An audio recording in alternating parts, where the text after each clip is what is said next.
left in a wood, and I took the one less traveled by, and that has made all the difference. Children take many different paths towards learning. Paths that twist and turn, sometimes forward, sometimes back. They travel swiftly, then slowly.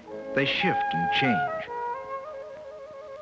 The world outside the classroom offers an infinite variety of ways to learn, through words and pictures, through electronic transmission, through people. In the world outside, there are things to touch and hear and see and smell and taste. Wait a minute, what about this one? There are many roads to choose, and each of us chooses to meet our needs at the moment. Our own road carved by our own sense of individual goals.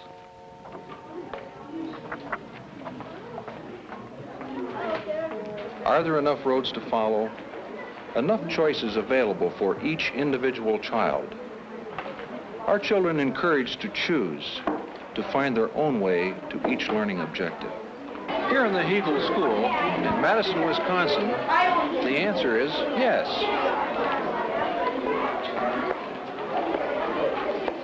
Where are you going now? You have another class? Yeah? Smile. That's right. The entire school is built around this learning center. In the central area, many different roads to learning are presented to the children. Audiovisual roads.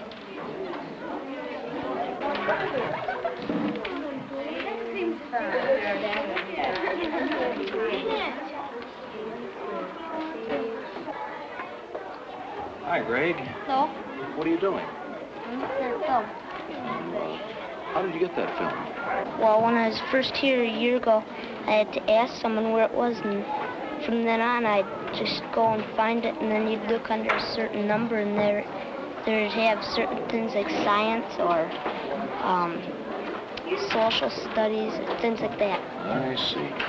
Now, tell me why you chose a film strip over a book or a tape, something like that. Well, I think, it tells you, you can read it, because it's got words below it, and you can also see pictures, so you can see what you're reading. And I think it's more interesting when you can see when you read what you're reading. Okay, you get a better idea about what you're learning about then, is that it? Uh-huh. I see. Now, did you like to learn through film strips? Mm-hmm. Do you use books too? Yeah. Tell me how you go about choosing things. When you have a topic, I see you're studying here the Old Stone Age. Mm-hmm. What would you do when you come to the Learning Center? Well, I don't know. Do you always choose film strips, for instance? I choose books, tapes, film strips like I have here. I think they're a more fun way to learn than if you've got to just do something with the class all together. You come down here by yourself, then? Is that right? Yeah. Your whole class doesn't come down at the same time, particularly? Right.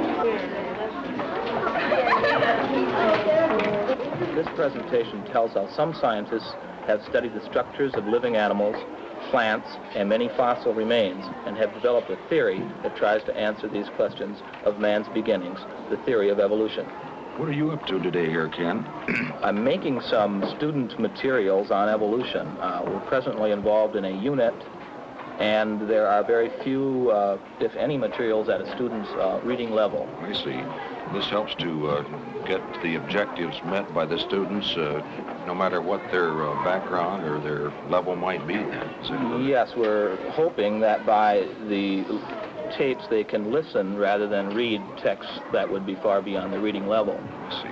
Now, do they have things other than the tapes that you're making here? What other kinds of things would you prepare for them, for instance? Well, we have some slide sets prepared presently. We have student handouts, typed sheets giving data on evolution, and have created a bibliography of books which have pointed out a certain series of pictures primarily. So you're doing a good job, Mary. Yes, you can understand it. Good. Having a lot of equipment and materials available is only the beginning. In addition to the usual audiovisual materials, this learning center has cross-media kits, demountable models,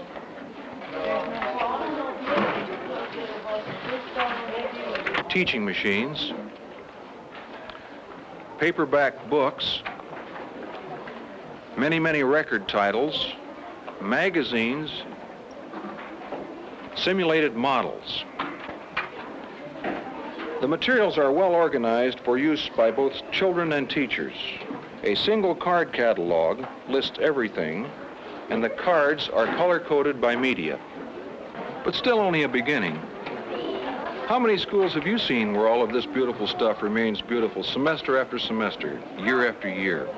Or schools where the children are pulled together once a week to see the film, and it's regarded as either a free period or something very far removed from the mainstream of activities. So after we have all of these materials pulled together, how can we go about using them in the most appropriate ways? How do you encourage children to choose media? How do you go about guiding children away from one medium to another?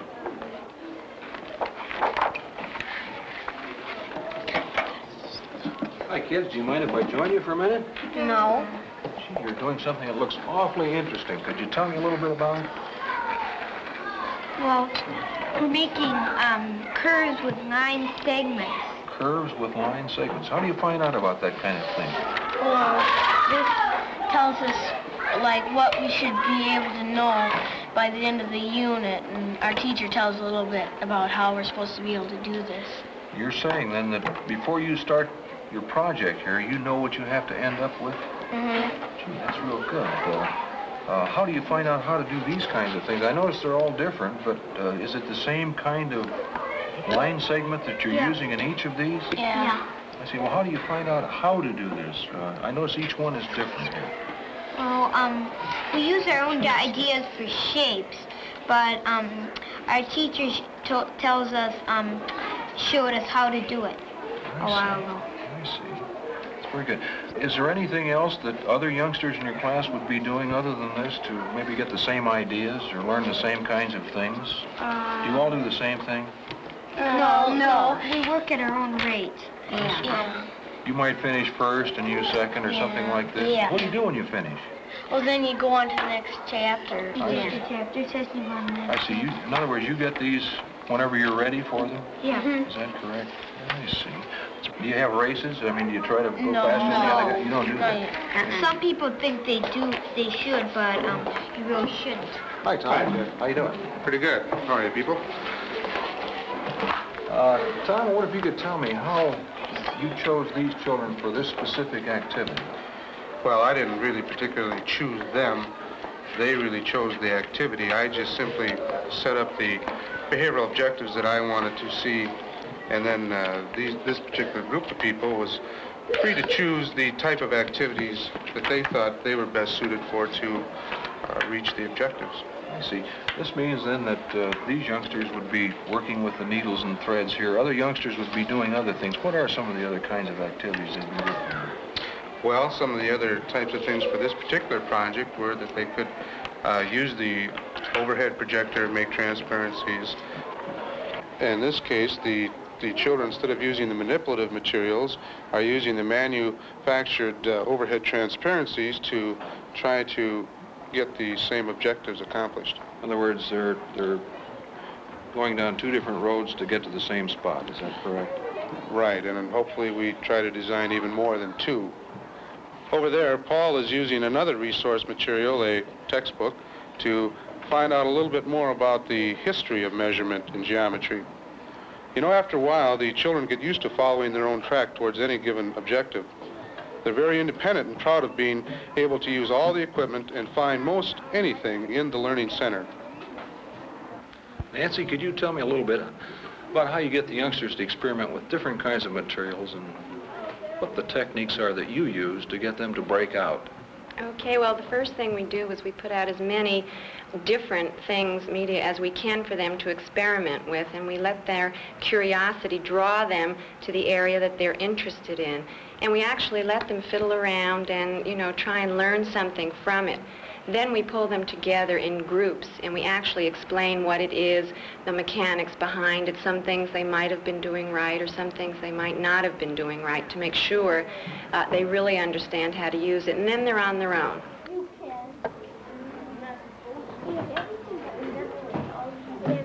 We've been using a series of microscopes. They've been working with dry cell batteries, and we will be doing some filming. The children will actually be making their own motion pictures soon after we visit the educational TV station. Tell me a little bit about that, would you please? Well, we're going to start out with a field trip to the educational TV station, and we want the children to understand the mechanics behind cameras and behind television. We want to get away from the concept that something is in the box performing for them. We want them to understand actually what happens. And they will make their own sound with this also. So, will they do the filming, the actual camera work, the whole works? They're going to be the producer, the director, everything. They're going to make the script themselves also. Great experience. One of the intermediate teachers spoke about independence and familiarity with different kinds of media. Does that start here in the primary unit? Yes, it does. We attempt to expose the children to as many different ways to learn as possible. For example, in the role-playing you are about to see, we use the medium of a slide story to trigger discussions with the children of what they would like to be when they grow up.